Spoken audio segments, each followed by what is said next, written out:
साथियों नमस्कार, स्वागत आप सबों का। और बिहार एसटीईटी को लेकर के सीटों का जो गणित हो रहा है, जो बिगड़ रहा है, उसको लेकर के बातें करेंगे कि कौन कौन से प्रोस्पेक्टिव से अगर विभाग और कम से कम छात्र, सभी छात्र जो हैं जो एसटीईटी 2019 में क्वालिफाई हैं, आज की डेट में सभी क्वालिफाई हैं, इक्वल हैं, अगर वो लोग ऐसे सोचे तो कुछ बात बन सकती है।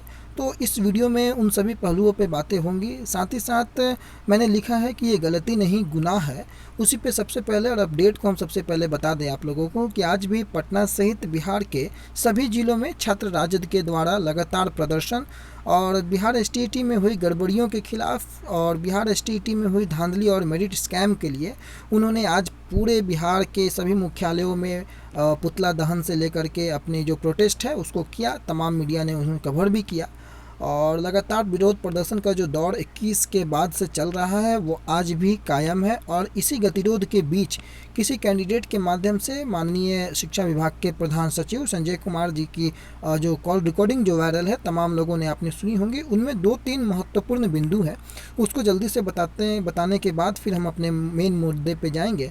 2-3 महत्वपूर्ण मुद्दा उन्होंने कहा कि सबसे पहले कि गलती को उन्होंने स्वीकारा कि ये मेरिट और नॉन मेरिट वाला जो कॉलम था, क्योंकि कैंडिडेट के माध्यम से बिल्कुल स्पष्टता के साथ पूछा गया कि ये मेरिट और नॉन मेरिट क्या है, तो उन्होंने बिल्कुल सिरे से इस चीज़ को खारिज किया और अपनी गलती को एक्सेप्ट करते हुए कि ये मेरिट और नॉन मेरिट वाला जो मुद्दा था वो गलती बिहार स्कूल एग्जामिनेशन बोर्ड से हुई थी और उसे सोमवार मंगलवार तक करेक्ट कर दिया जाएगा। जो कि आपको जो रिजल्ट शीट है वो भी देखने में जो अभी आपको दिखाता होगा वो कॉलम, वो सोमवार मंगल तक वो आपको हट जाएगा।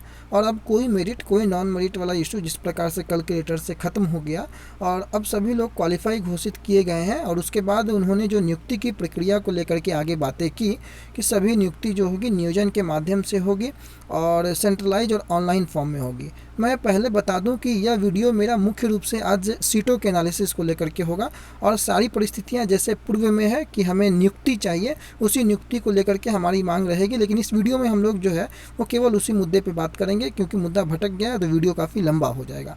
तो उन्होंने अपनी गलती को भी एक्सेप्ट किया, लेकिन ये गलती नहीं है, मैंने लिखा है कि यह गुनाह है, क्योंकि ये छात्रों के भविष्य के साथ बिल्कुल ऐसा कुठाराघात है जो बर्दाश्त करने लायक नहीं है। सभी की नियुक्ति तत्काल होनी चाहिए। इसलिए लगातार हमारी मांग यही है कि अब तमाम क्वालिफाई, अगर आपसे गलती हुआ ही है तो उस गलती को सुधारने के लिए एक मौका ज़रूर मिलना चाहिए और वो मौका सभी क्वालिफाई कैंडिडेटों को तत्काल प्रभाव से जो है वो नियुक्ति मिलनी चाहिए। इसमें कॉम्प्रोमाइज़ नहीं होगा, चाहे वो आप कल को मेरिट में थे या नॉन मेरिट में थे, इसी में सबकी भलाई है।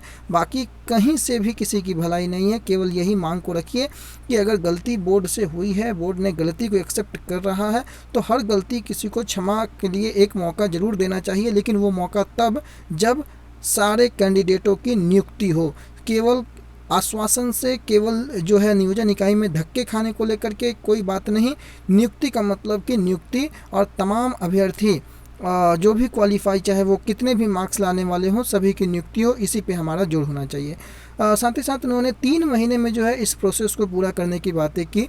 तो ये सब मौखिक आश्वासन पे जो है अब कोई यकीन करना बिल्कुल सही नहीं है। हालांकि शिक्षा विभाग के प्रधान सचिव हैं, उनके कहे गए हर बातों का बिल्कुल दिल से सम्मान है, लेकिन आज की जो परिस्थिति है आप सभी समझते हैं कि मौखिक आश्वासन का अब कोई वैल्यू नहीं जब तक लिखित रूप में बातें नहीं आ जाती हैं सामने।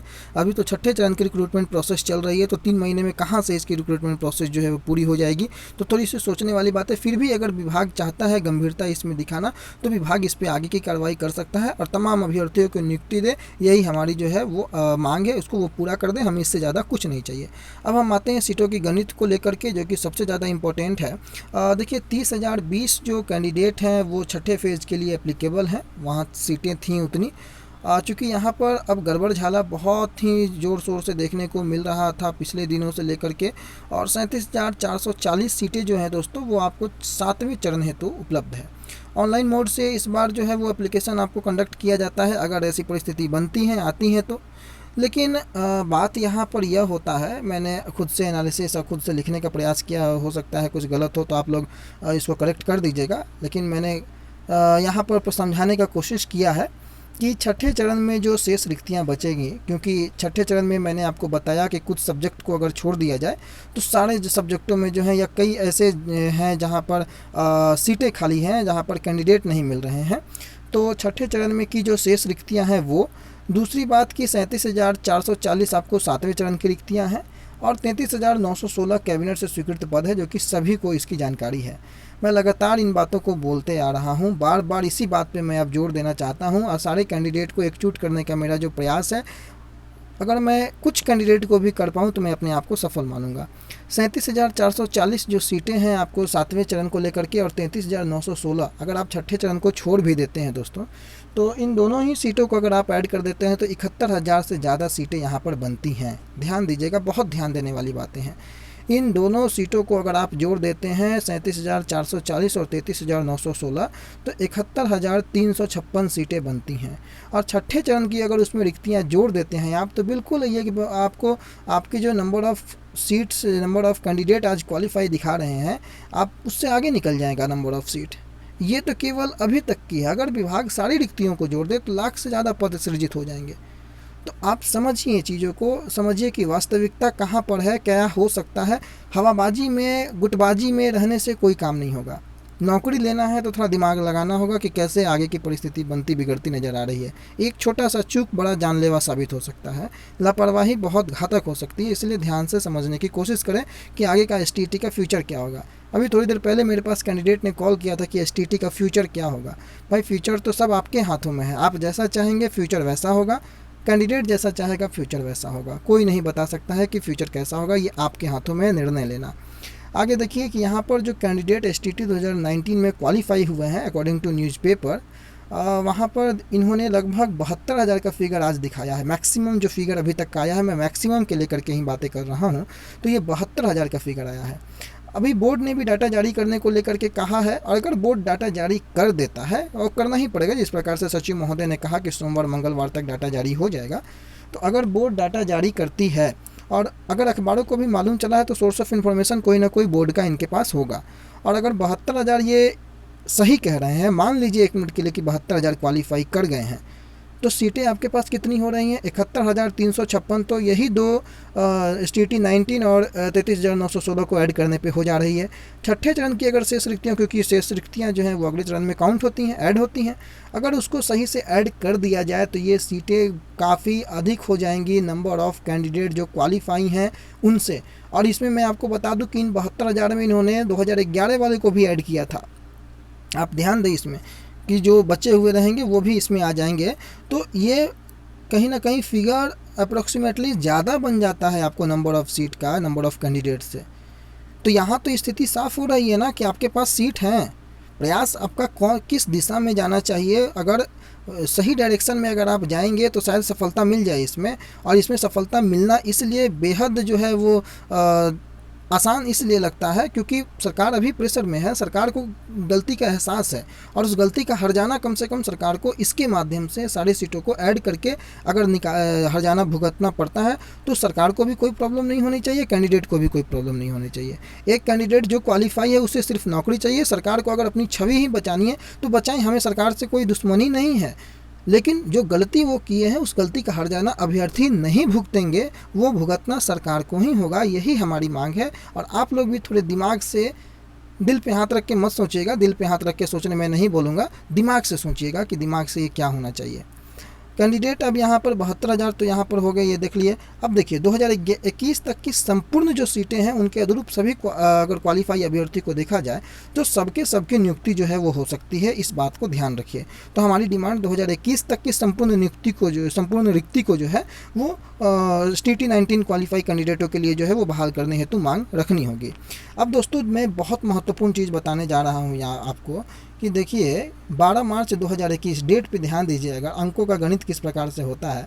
12 मार्च 2021 को जो रिज़ल्ट आता है और 21 जून, अरे रुको भाई रुको, और 21 जून 12 मार्च और 21 जून 2021 क्या हो रहा है, एक मिनट, हाँ 12 मार्च 2021 और 21 जून 2021 ये दो डेट आपको रिजल्ट को लेकर के हुए थे। और दोनों ही डेट को अगर आप देखें तो 1 और 2 का यहाँ पर अंकों का गणित है और इसी 1 और 2 में उलझकर अपने जीवन में 1 और 2 यानी कि 12 ना बजने दें। इसमें आपका जो निर्णय है वो बेहद जो है इम्पोर्टेंट है। आप बड़ा सोच समझ करके निर्णय लें कि क्या करना है। अपना एक मांग होना चाहिए कि मेरिट और नॉन मेरिट वाले सबसे पहले कि एक हो जाए, और जो लोग क्वालिफाई हैं सभी की ज्वाइनिंग जो है तत्काल प्रभाव से हो। यही हमारी मांग सरकार से और यही हमारी जो अपील है तमाम अभ्यर्थियों से है कि सभी लोग एक प्लेटफॉर्म पर आ जाएं, क्योंकि सरकार चाहे तो हो सकता है, लेकिन सरकार चाहेगी तब जब आप सरकार को मजबूर करेंगे। ये बहुत अच्छा मौका आपके हाथों में है, सबों को नौकरी लेने का ये मौका हाथ से निकलता है। तो आप अपना भविष्य खुद देख सकते हैं, एसटीटी का भविष्य खुद देख सकते हैं कि कहाँ जाएगा। बाकी आपको किसको सपोर्ट करना है, किसके फेवर में जाना है, ये आपका खुद का निर्णय है। मैं किसी पे कोई आपत्ति, किसी पे कोई टिप्पणी नहीं करना चाहता हूँ। जो लोग को जहाँ मन है, जिस हिसाब से मन है सोचने करने का, वो लोग उस हिसाब से करें, कोई फ़र्क नहीं पड़ता है। लेकिन अपने भविष्य को लेकर के ज़रूर चिंतित रहें कि आपका भविष्य आज के डेट में कहाँ जा रहा है, किस दिशा में आप उसको ले जाने का प्रयास कर रहे हैं। आपका निर्णय जो है आप बाकी लोगों को प्रभावित करे चाहे नहीं करे, आपको ज़रूर प्रभावित करेगा, बस इतना ध्यान रखिएगा। और मेरी कही गई बात को नोट करके रखिएगा कि आने वाले समय में आपके द्वारा किया गया एक चूक और किसी के साथ हो या ना हो, आपके साथ बहुत भारी पड़ने वाला है। धन्यवाद।